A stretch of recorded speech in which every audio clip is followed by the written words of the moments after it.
Selamat datang dalam kelas Bahasa Indonesia. Untuk pertemuan kali ini, kita akan membahas unsur-unsur pembangun dalam teks cerita pendek. Selamat memperhatikan. Adapun kompetensi dasar pada pertemuan kali ini, yaitu terambil dari 3.9, menganalisis unsur-unsur pembangun cerita pendek dalam buku kumpulan cerita pendek. Dan 4.9, mengonstruksi sebuah cerita pendek dengan memerhatikan unsur pembangun cerita pendek. Indikator pencapaian kompetensi 3.9.1 yaitu menganalisis unsur-unsur pembangun cerita pendek. 3.9.2 menentukan unsur-unsur pembangun cerita pendek. Sedangkan untuk indikator pencapaian kompetensi keterampilan yaitu 4.9.1 mengonstruksi sebuah cerita pendek dengan memerhatikan unsur pembangun cerita pendek. 4.9.2 menyampaikan teks cerita pendek yang telah dikonstruksi dengan memerhatikan unsur pembangun cerpen. Berikut ini adalah peta konsep pembelajaran tentang unsur-unsur pembangun dalam cerita pendek.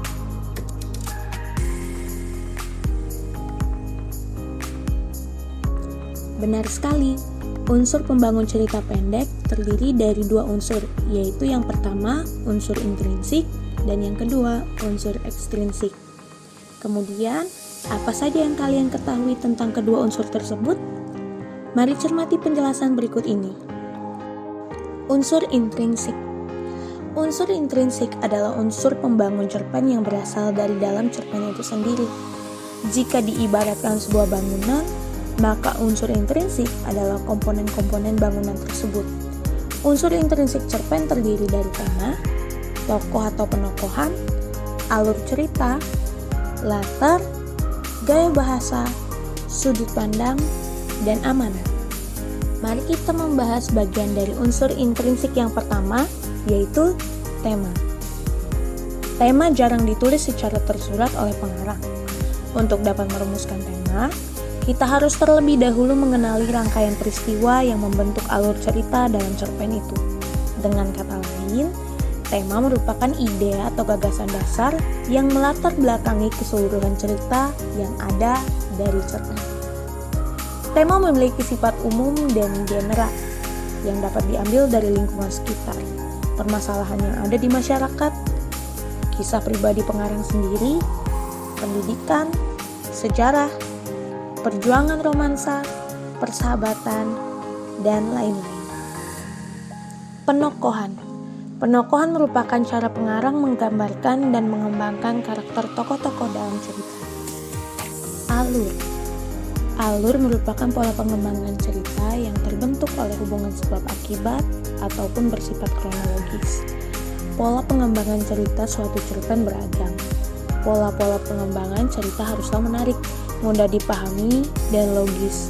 Jalan cerita suatu cerpen terkadang ada yang berbelit-belit dan penuh kejutan, juga terkadang sederhana. Latar. Latar atau setting meliputi tempat, waktu, dan peristiwa yang digunakan dalam suatu cerita. Latar dalam suatu cerita bisa bersifat faktual atau bisa pula yang imajinatif. Latar berfungsi untuk memperkuat dan mempertegas keyakinan pembaca terhadap jalannya suatu cerita. Gaya bahasa.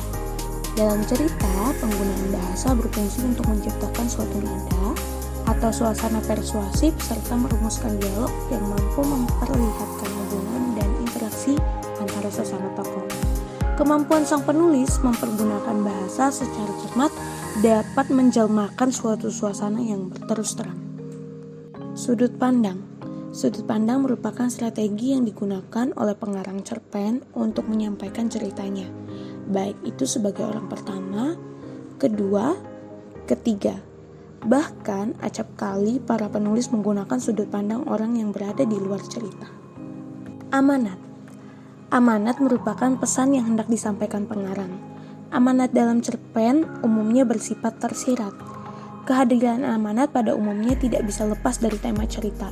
Misalnya, tema cerita itu tentang perjuangan kemerdekaan. Amanat cerita itu pun tidak jauh dari pentingnya mempertahankan kemerdekaan. Unsur ekstrinsik. Unsur ekstrinsik terbagi menjadi 3. Yang pertama, latar belakang masyarakat adalah ideologi negara, kondisi politik, kondisi sosial, dan kondisi ekonomi. Yang kedua, latar belakang penulis adalah riwayat hidup penulis, kondisi psikologis, dan aliran sastra penulis. 3.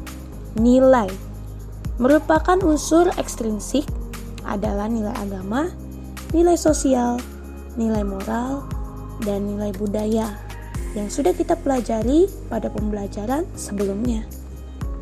Struktur teks cerita pendek. Struktur cerpen merupakan rangkaian cerita yang membentuk cerpen itu sendiri. Dengan demikian, struktur cerpen tidak lain berupa alur jalannya cerita yang terbentuk oleh hubungan sebab akibat ataupun secara kronologis.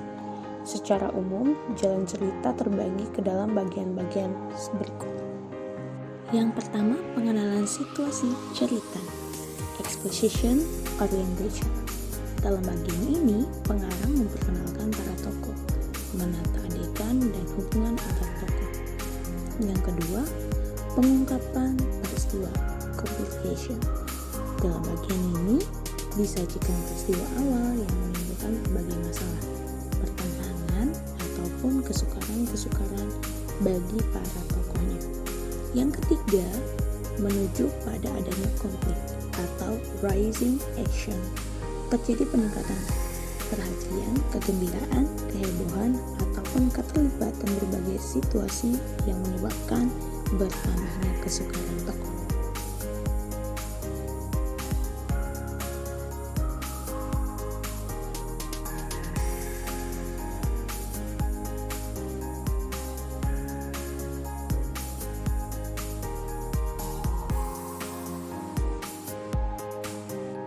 Nah, demikianlah unsur-unsur pembangun yang terdapat dalam cerita pendek.